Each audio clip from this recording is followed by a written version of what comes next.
السلام علیکم ورحمۃ اللہ۔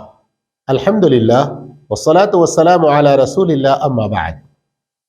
القواعد الاربع، چار بنیادی باتیں، چار قاعدے۔ ان میں سے ہم دوسرا قاعدہ کہ مشرکین مکہ کچھ اولیاء کو اپنے طور پر مقرر کر کے ان کو اپنے اور اللہ کے بیچ میں سفارشی بنا کر یہ عقیدہ رکھتے تھے کہ وہ انہیں اللہ کے قریب کریں گے۔ تو اب یہاں سوال پیدا ہوتا ہے کہ آخر اسلام میں سفارش، شفاعت کا کوئی حکم، اس کی کوئی گنجائش ہے یا نہیں؟ تو امام محمد بن عبد الوہاب رحمہ اللہ نے اسی کا جواب دیا۔ فرماتے ہیں فالشفاعت شفاعتان، شفاعت دو قسم کی ہے۔ ایک ہے الشفاعت المنفیہ، وہ شفاعت جو رد کی جائے گی، قبول نہیں ہوگی، اور دوسری ہے الشفاعت المثبتہ، جو قرآن و سنت سے ثابت ہے، جو اللہ کی بارگاہ میں قبول ہوگی۔ پہلی قسم وہ شفاعت جس کا قرآن و سنت میں کوئی وجود نہیں، اس کی کوئی دلیل نہیں، اور جسے اللہ تعالی رد کرے گا، وہ کیا ہے؟ ما كانت تطلب من غیر اللہ فیما لا يقدر علیہ الا اللہ۔ آدمی سفارش ایسی چیز میں جس کی طاقت سوائے اللہ کے کسی کے پاس نہیں، وہ ایسی چیز کے بارے میں سفارش کسی غیر اللہ سے طلب کرے، اللہ کے پاس وہ قبول نہیں۔ آئی سمجھ میں بات؟ کون سی سفارش قبول نہیں ہے؟ کوئی آدمی کسی ایسی چیز کے بارے میں جس کی قدرت سوائے اللہ کے کسی کے پاس نہیں، ویسی چیز میں سفارش طلب کرے کسی غیر اللہ سے۔ اور قرآن مجید میں اس سلسلے میں کئی سارے دلائل ہیں۔ ایک دلیل یہاں پیش کرتے ہیں سورہ بقرہ کی آیت نمبر 254 یا ایھا الذین آمنوا انفقوا مما رزقناکم، اے ایمان والو تم خرچ کرو اس میں سے جو کچھ ہم نے تم کو دیا ہے، من قبل ان یأتی یوم لا بیع فیہ ولا خلۃ ولا شفاعہ، قبل اس کے کہ وہ دن آ جائے جس دن نہ کوئی کاروبار چلے گا، نہ کوئی ساتھی کسی ساتھی کو فائدہ پہنچا سکے گا، اور کسی کی سفارش بھی وہاں بالکل نہیں چل پائے گی۔ سفارشوں کے یہ غلط دھندے جو دنیا میں چلا رہے ہیں لوگ، ان کا کیا انجام ہوگا؟ فرمایا والکافرون هم الظالمون، اور جو حق کا انکار کرنے والے ہیں وہی لوگ ظالم ہیں۔ اللہ اکبر۔ پچھلا درس یاد ہے آپ کو نا؟ سورۃ الزمر میں اللہ نے کیا کہا تھا؟ ان اللہ لا یہدی من هو کاذب کفار، اور یہاں کیا کہہ رہا ہے؟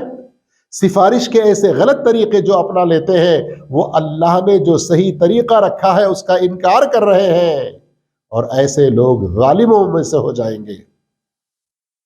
اور قرآن میں ایک اور جگہ اللہ کیا فرماتا ہے؟ مَا لِلظَّالِمِينَ مِنْ حَمِيمٍ وَلَا شَفِيعٍ يُطَاعُ، ظالم لوگ، ان کا کوئی جگری دوست قیامت کے دن کچھ کام نہیں دے گا، اور ایسے ظالموں کے لیے کسی کی سفارش بھی قبول نہیں کی جائے گی۔ بات سمجھ میں آ گئی؟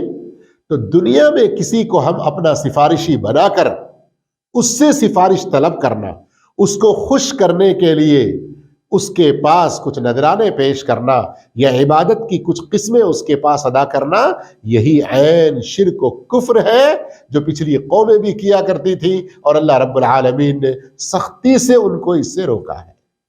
جو سفارش اللہ کی بارگاہ میں قبول ہوگی، جو قرآن و سنت سے ثابت ہے، وہ کون سی ہے؟ تو فرماتے ہیں ہی التی تطلب من اللہ، یہ وہ سفارش جو صرف اور صرف اللہ سے طلب کی جائے۔ اے اللہ مجھے سفارش نصیب فرما محمد رسول اللہ صلی اللہ علیہ وسلم کی۔ آپ ایسے دعا کر سکتے ہیں، لیکن محمد صلی اللہ علیہ وسلم سے کہنا کہ اے نبی آپ ہماری سفارش کیجیے، یا کسی اور ولی اور بزرگ سے کہنا ان کے وفات کے بعد کہ آپ ہمارے لیے سفارش کیجئے، یہ غلط بات ہے۔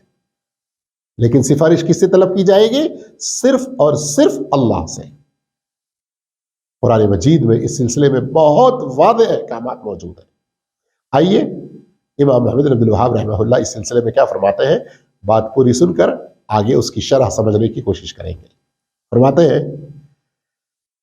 وہ سفارش جو قبول ہوگی صرف وہی جو اللہ سے طلب کی جائے، اور یہاں اس بات کو اچھی طرح سے جان لیں، والشافع مکرم بالشفاعہ، سفارش کرنے والا، اس کو سفارش کرنے کا جو اختیار دیا گیا ہے، یہ اس کی اپنی کوئی قابلیت یا اس کی اپنی کسی طرح کی کوئی ایسی صلاحیت نہیں کہ جس کی چاہے وہ سفارش کر لے۔ در حقیقت اللہ رب العالمین نے ان کو عزت عطا فرمائی، سفارش کا اختیار اور حق دے کر، اجازت دے کر اللہ تعالی نے ان کی تکریم، ان کی عزت، ان کی ہمت افزائی، ان کا مقام و مرتبہ بلند فرمایا۔ یہ بات اچھی طرح سے ذہن نشین کر لیں، الشافع مکرم، یہاں اس کا یہ مطلب بھی نکلتا ہے کہ آج جیسے ہمارے کچھ لوگ سمجھتے ہیں میں تو فلاں پیر صاحب کا بیعت کیا ہوا ہوں، میں تو ہمارے فلاں مرشد کا دامن پکڑ کے مچل جاؤں گا، ہمارے بزرگ ہماری سفارش کر کے قبر کے عذاب سے بھی، آخرت کے عذاب سے بھی ہمیں چھڑا لیں گے۔ ایسا جو سمجھتے ہیں نا، گویا وہ یہ کہتے ہیں کہ نعوذ باللہ استغفر اللہ، اللہ کے اوپر یہ لوگ اپنا کوئی دباؤ ڈالیں گے اور ان کی دباؤ میں آ کے نعوذ باللہ استغفر اللہ کوئی بات مانے گا۔ اور ہماری کلاس میں رہنے والوں کو ہم نے ویڈیو دکھایا کہ آج کچھ مزارات ایسے ہیں جہاں مجاور کھڑے ہو کر کہتے ہیں کہ جس کی قسمت پھوٹی ہو وہاں اللہ کے پاس، یہاں بابا کے پاس آ جائے تو ان کی قسمت جاگ جائے گی۔ نعوذ باللہ استغفر اللہ، ایسے ویڈیوز موجود ہیں۔ اتنی کفریہ باتیں ہیں، غور کیجئے۔ تو حقیقت میں یہاں سمجھنا یہ ہے، اللہ تعالی جیسے قرآن میں خود فرمایا، قل، سارے لوگوں کو بتا دیجئے، للہ الشفاعۃ جمیعا، شفاعت کا مکمل اختیار صرف اور صرف اللہ کے پاس ہے، اللہ کے پاس ہے۔ اللہ تعالیٰ کسی کو اجازت دیتا ہے کہ تم سفارش کرو، اس سے ڈر کر نہیں، اس کا دباؤ قبول کر کے نہیں، اس لیے کہ اللہ ایسے عزیز، مقتدر، ایسے قادر، قدیر، ہر چیز پر مکمل اختیار رکھنے والا، اس کے سامنے کسی کی کچھ چلتی نہیں، غلطی نہیں، اس کے سامنے کوئی زبان کھول نہیں سکتا، تو کوئی اور اس کے اوپر کیا دباؤ ڈالے گا؟ حقیقت میں سفارش کی اجازت دے کر اللہ ان پر اپنا احسان کرتا ہے، ان کی ہمت افزائی کرتا ہے، ان کو عزت سے نوازتا ہے، اور وہ سفارش کرنے والے بھی تبھی سفارش کریں گے جب اللہ کی اجازت ہوگی۔ والمشفوع له من رضی اللہ قولہ وعملہ بعد الاذن، اور سفارش کرنے والے جن کی سفارش کریں گے نا، ان کے بھی عمل سے، ان کے بھی قول سے، ان کی بھی گواہی سے اللہ راضی ہو، جیسے قرآن مجید میں ہے، من شہد بالحق وهم یعلمون، سفارش انہی لوگوں کو نصیب ہوگی جو حق کی گواہی دیتے ہیں اور اس کا صحیح علم بھی رکھتے ہیں۔ اور اللہ کس کو اجازت دے گا؟ وَرَضِيَ لَهُ قَوْلًا، جس کی بات، جس کا عمل، جس کی شہادت اللہ پسند کرے گا۔ لِمَن يَشَاءُ وَيَرْضَى، سورۃ النجم کے اندر اللہ جن کو چاہے گا اور جن سے راضی ہوگا انہی کو سفارش کرنے کی اجازت ملے گی، اور کس کی سفارش کرنا ہے وہ بھی بتا دیا جائے گا۔ اللہ رب العالمین نے سورۃ البقرہ آیت نمبر 255 جو مشہور ہے آیت الکرسی کے نام سے، اس کے اندر فرماتا ہے من الذی یشفع عنده الا باذنہ، کون ہے اس کے پاس جو اس کی اجازت کی بغیر سفارش کر سکے؟ تو آئیے ایک آج کے درس کا خلاصہ بتاؤں گا اور ایک چھوٹا قصہ سناؤں گا، اسی پر اپنی بات کو ختم کرتے ہیں۔ آج کے درس کا خلاصہ کیا ہے؟ جو لوگ دنیا میں کسی کو اپنا سفارشی مان کر ان سے سفارش طلب کرتے ہیں اور ان کی خوشنودی کے لیے کچھ کام کرتے ہیں عبادت کے، یہ سفارش رد کی جائے گی، بالکل قبول نہیں ہوگی۔ پھر کون سی سفارش قبول ہوگی؟ وہ جو اللہ سے طلب کی جائے، اور قیامت کے دن سفارش کا تمام اختیار اللہ کے پاس ہوگا، اور کوئی سفارش نہیں کر سکے گا اس وقت تک جب تک کہ اللہ اجازت نہ دے، اور اللہ کسی کو اجازت دیا تو وہ اپنی مرضی سے جس کی چاہے نہیں کر سکیں گے، بلکہ اللہ جن سے راضی ہوگا، جن کے بارے میں اجازت دے گا، انہی کی سفارش وہ کریں گے۔ اب قصہ کیا ہے؟ صحیح بخاری کی حدیث ہے، صحیح مسلم اور دوسری حدیث کی کتابوں میں بھی ہے، ذرا غور فرمائیے آپ۔ قیامت کا دن ہوگا، سارے لوگ میدان محشر میں جمع ہوں گے اور اللہ رب العالمین کے فیصلے کا انتظار کریں گے کہ اللہ تعالیٰ تشریف لائے اور لوگوں کے بیچ میں قضا فیصلہ شروع کریں۔ اتنا لمبا عرصہ ہوگا کہ لوگ پریشان ہو جائیں گے، کہیں گے کہ چلو بابا آدم کے پاس چلتے ہیں کہ وہ اللہ کے حضور سفارش کرے کہ اللہ تعالیٰ حساب و کتاب کے لیے تشریف لے آئے۔ اپنے بابا آدم کو ان کی کچھ خوبیاں ذکر کرتے ہیں، وہ کہتے ہیں مجھ سے جو غلطی ہو گئی ہے اس کی وجہ سے آج اللہ مجھ پر اس قدر غضبناک ہے کہ آج سے پہلے کبھی اتنا غصہ نہیں ہوا اور آج کے بعد کبھی نہیں ہوگا۔ نفسی نفسی، میرا اپنا خود مجھے اس قدر فکر و پریشانی لاحق ہے کہ اگر اللہ مجھے بچا لے یہی میرے لیے کافی ہے، میں کسی کی سفارش نہیں کر سکتا۔ جاؤ کسی اور کے پاس، جاؤ نوح کے پاس، نوح کے پاس آئیں گے، پھر وہ کہیں گے ابراہیم کے پاس جاؤ، وہاں جائیں گے، پھر وہ کہیں گے موسیٰ کے پاس جاؤ، وہاں جائیں گے۔ یہ تمام انبیاء کرام اس قدر پریشانی میں ہوں گے کہ سب نفسی نفسی کہیں گے، حالانکہ انہوں نے جان بوجھ کر کوئی گناہ نہیں کیا تھا، لیکن اللہ کے غضب کا وہ عالم ہوگا کہ اپنی ان چھوٹی چھوٹی لغزشوں کو جنہیں اللہ نے دنیا ہی میں معاف کر دیا تھا اور ان کو بہت برگزیدہ، بہت عزت والا بنا دیا تھا، اس کے باوجود اس کو یاد کر کے وہ لوگ ڈریں گے، سہمیں گے، بالآخر عیسیٰ علیہ السلام کے پاس آئیں گے۔ ان کا کوئی گناہ کا ذکر یا کسی لغزش کا ذکر نہیں ہے، لیکن وہ بھی نہیں سفارش کریں گے۔ پھر محمد صلی اللہ علیہ وسلم کے پاس آئیں گے۔ اب دیکھیے، اس دنیا میں کوئی بھی ولی ہو، کوئی بھی کتنا بھی بڑا ولی ہو، نبیوں سے بڑھ کر ہو سکتا ہے؟ نہیں۔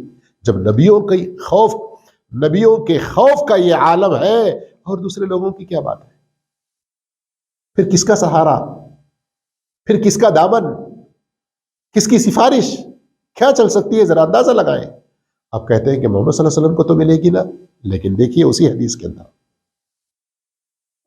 اندر محمد صلی اللہ علیہ وسلم کے پاس آئیں گے تو آپ صلی اللہ علیہ وسلم عرش کے نیچے سجدے میں گر پڑیں گے، کہتے ہیں بہت لمبے دیر تک میں سجدہ کروں گا۔ اس وقت اللہ تعالی اللہ کی ثنا، محامد، حمد و ثنا کے ایسے ایسے الفاظ وحی کرے گا کہ جو اسی وقت اللہ وحی کرے گا اور اس وقت میں کہوں گا۔ دیر تک سجدہ کرنے کے بعد اللہ کہے گا اپنا سر اٹھاؤ، ارفع راسک، سل تعطیٰ، پوچھو، مانگو، دیے جاؤ گے، واشفع تشفع، سفارش کرو، سفارش قبول ہوگی۔ لیکن کیا آپ صلی اللہ علیہ وسلم جس کی چاہے سفارش کر دیں گے؟ نہیں۔ فیحد لی حدا، ایک حد مقرر کر دی جائے گی، کس کس کی سفارش کرنا ہے یہ متعین کر دیا جائے گا، اور یہ ایک بار نہیں، پھر اللہ کے رسول سجدے میں گریں گے 3 یا 4 مرتبہ ایسے ہوگا، پھر اس کے بعد اللہ رب العالمین حساب و کتاب شروع کرے گا۔ غور کیا آپ نے؟ محمد صلی اللہ علیہ وسلم کا جب یہ عالم ہے تو پھر کسی اور بزرگ، کسی اور ولی، کسی اور پیر، کسی اور مرشد کی کیا مجال ہوگی کہ ہمیں بچا لے جائیں، ہمارا بیڑا پار کروا دیں؟ اس لیے سفارش، شفاعت کیا چیز ہے سمجھ میں آ گئی؟ تو اب اللہ کے علاوہ کسی اور سے سفارش طلب نہیں کرنا، اور یہ یاد رکھے دنیا میں جو کسی بھی طرح کا شرک کیا اسے سفارش نصیب نہیں ہوگی، اس لیے کہ صحیح بخاری کی حدیث ہے اسعد الناس بشفاعتی یوم القیامہ من قال لا الہ الا اللہ خالصا من قلبی، میری سفارش اسی کو نصیب ہوگی جو لا الہ الا اللہ خلوص دل سے کہے گا، شرک سے پوری طرح سے بچا رہے گا، اور جو نمازیں بالکل ہی چھوڑا ہوا ہے، اب وہ کسی کا بھی دامن پکڑے، کسی کے بھی مزار پہ سجدے مارے اور کسی کی بھی کچھ بھی التجائیں کر لے، اس کو اللہ کے رسول کی سفارش نہیں ملے گی۔ کیوں؟ آپ صلی اللہ علیہ وسلم نے فرمایا جو اذان سن کر جواب دے، مجھ پر درود بھیج کر یہ دعا پڑھے جس کے اندر میرے لیے مقام محمود اور وسیلہ طلب کرے، کیا دعا؟ اللہم رب هذه الدعوۃ التامہ، آخر تک، حلت لہ شفاعتی یوم القیامہ، قیامت کے دن اس کے لیے میری سفارش واجب ہو جائے گی۔ آج کیا حال ہے ہمارا؟